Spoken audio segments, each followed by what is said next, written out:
sometimes you wonder the kind of love you're giving to different people.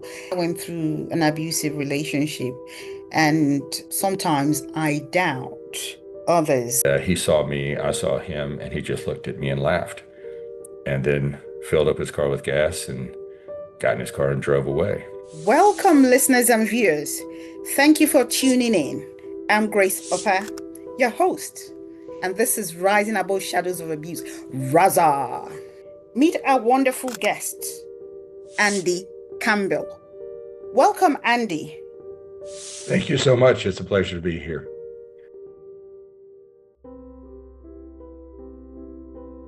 You're quite right. Our perception of love depends on our experiences, and we as humans have varied experiences.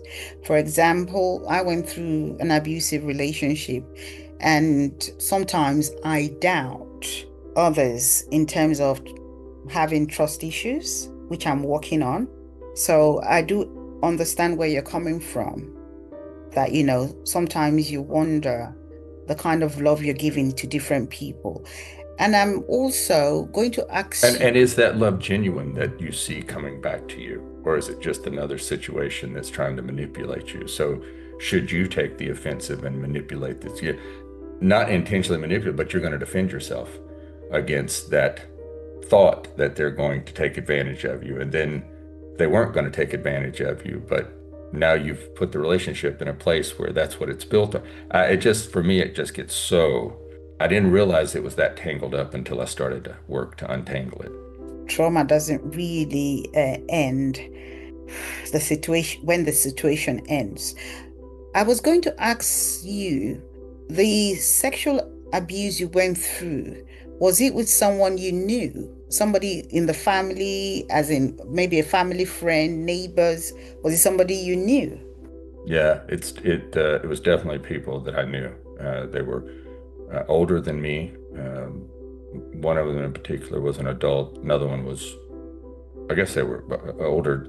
They were older than me by a great number of years. So I would say, yeah, they were kind of adult age, young adult age. And they were people that I knew. One was a neighbor.